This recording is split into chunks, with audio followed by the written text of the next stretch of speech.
Assalamu alaikum wa rahmatullah. Bienvenue dans cette vidéo. La vidéo d'aujourd'hui, on va faire le graphe 7 et le schéma électrique pour un système très utile à étudier, c'est le wagonnet. Et pour ce système-là, on va voir les éléments suivants.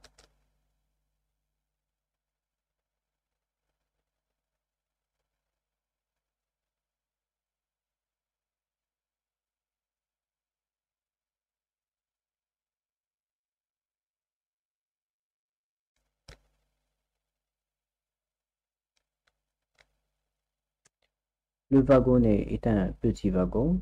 Il est destiné au transport des matières. Il a son propre chemin, marqué par la présence des capteurs de fin de course ou bien des capteurs de position. Il fait un déplacement linéaire suivant les deux sens, à droite et à gauche. Pour le fonctionnement du système, au début, le système doit être en position 1. Ça veut dire le fin de course S2 est actionné. Après, on va faire une action sur le bouton poussoir S1. C'est le bouton poussoir de la mise en marche ou bien de départ cycle. Après, le système fait un déplacement à droite jusqu'à la position 3, marquée par le fin de course S4. Après, il va faire un déplacement à gauche jusqu'à la position 2, marquée par le fin de course S3. Troisièmement, il va faire un déplacement à droite jusqu'à la position 4, marquée par S5. Et finalement, le dernier déplacement à gauche jusqu'à la position 1 marquée par S2. On va voir une animation du fonctionnement du système.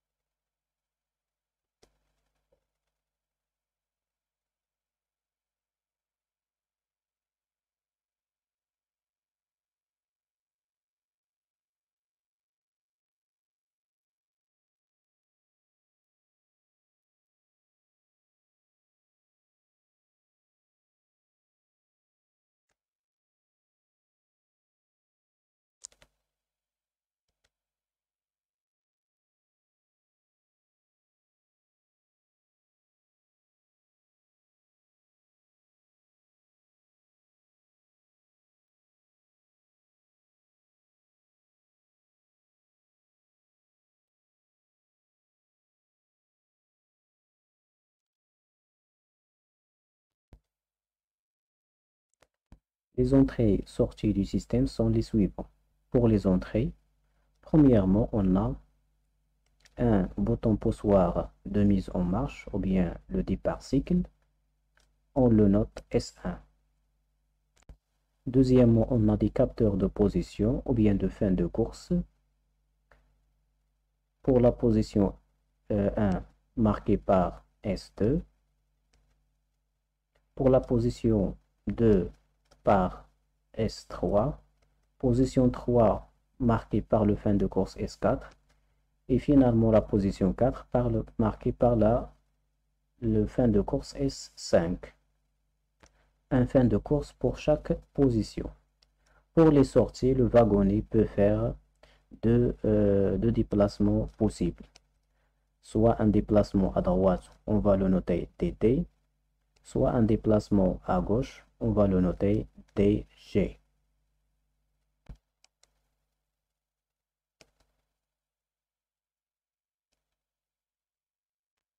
Le graphe 7 est la description du wagonnet, le comportement du wagonnet pendant un cycle de fonctionnement. Il est constitué d'étapes qui représentent le déplacement des wagonnets à droite et à gauche et des conditions de déplacement, c'est les fins de course et le départ cycle S1. La première étape, c'est l'étape 0. C'est l'étape de repos où le système ne fait ne fait rien. Pour faire fonctionner le système le wagonnet doit être en position 1, ça veut dire S2 actionné, et une action sur S1. Donc en condition, on va écrire S1 fois S2. S2 il est actionné et une action sur le bouton poussoir S1, le départ cycle, la mise en marche du système. Après, le système fait la première étape, c'est le déplacement à droite. Il va continuer de se déplacer à droite jusqu'à la position 3, marquée par le fin de course S4. Donc S4, il va changer le comportement du système. Il va faire un nouveau déplacement, mais à gauche. C'est l'étape numéro 2. Après, le système continue à se déplacer à droite jusqu'à la position 2, marquée par le fin de course S3. Une fois S3 il est actionné, il va faire un nouveau déplacement vers la droite. C'est l'étape numéro 3. Il va continuer de se déplacer jusqu'à la position 4, marquée par S5. Après, il va faire un déplacement à gauche, c'est le dernier déplacement, c'est l'étape numéro 4. Et il va arrêter de se déplacer à droite une fois il arrive à la position 1 marquée par le fin de course S2. Comme ça, le système il est à l'étape de repos, à l'étape initiale. Donc c'est un graphe 7 linéaire. Ça veut dire qu'il n'y a pas de deux étapes qui s'exécutent en même temps. Donc étape par étape, c'est un graphe 7 linéaire.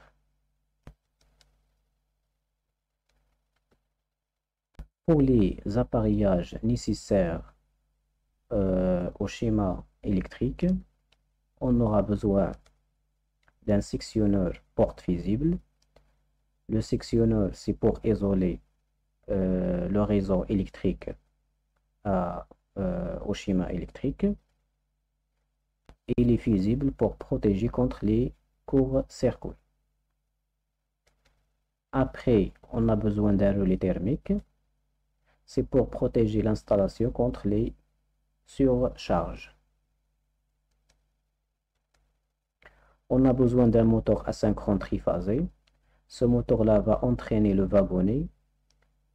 Ça veut dire fournir le mouvement nécessaire pour se déplacer à droite et à gauche. On a besoin de deux contacteurs pour le moteur. Le premier est responsable de la rotation du moteur à droite et le deuxième pour la rotation à gauche. On a besoin aussi de 4 contacteurs auxiliaires pour marquer les positions du wagonnet. Il y a 4 positions. KP1 pour la position 1, KP2 pour la position 2, KP3 pour la position 3 et KP4 pour la position 4. On a besoin aussi d'un bouton poussoir S1. C'est un organe de commande. C'est le départ cycle ou la mise en marche du système. On a besoin aussi de 4 capteurs de position. S2, S3, S4, A et S5. Chaque fin de course va marquer la position, une position du wagonnet. 4 positions, 4 fins de course. Maintenant, on va faire le schéma de puissance.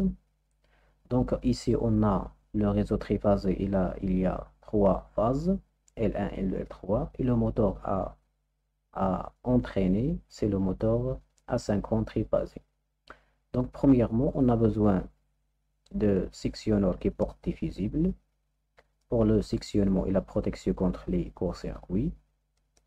Après, un contacteur. C'est le contacteur, lorsqu'il est fermé, responsable de la rotation du moteur dans le sens de déplacement à droite du wagonnet et un organe de protection contre les surcharges, c'est le relais thermique et la liaison avec le moteur asynchrone. Et comme on a déjà dit, le moteur va tourner dans les deux sens, le sens de déplacement à droite et le sens de déplacement à gauche. Donc, on a besoin d'un autre contacteur KMG. Donc, pour varier le sens de rotation du moteur asynchrone, il suffit de permettre deux phases. Donc, on va permettre la phase 1 et la phase 3 et la phase 2 reste le même. Donc, le 1 vers le 3 et le 3 vers le 1 et le 2 reste le même, sans changement. Donc CKM2 est fermé, le moteur tourne dans le premier sens, et CKMG est fermé, le moteur tourne dans le deuxième sens.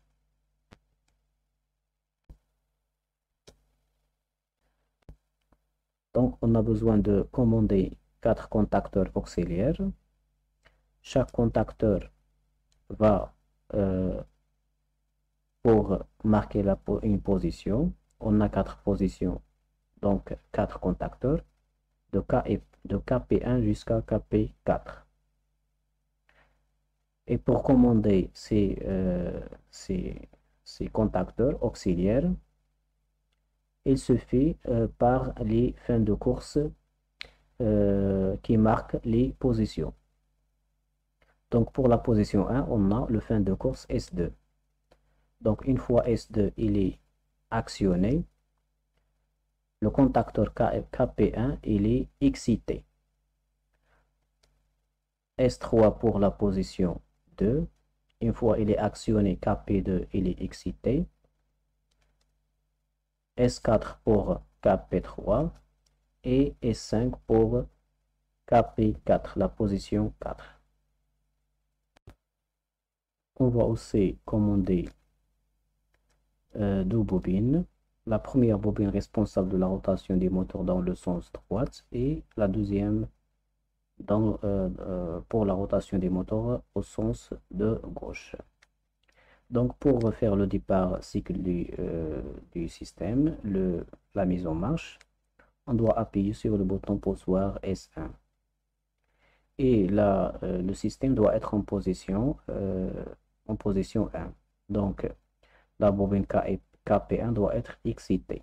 Donc je vais prendre un contact auxiliaire de la bobine KP1 et la liaison avec la bobine. Donc si ces conditions sont réalisées, la bobine va être excitée et le moteur tourne dans le sens de droite.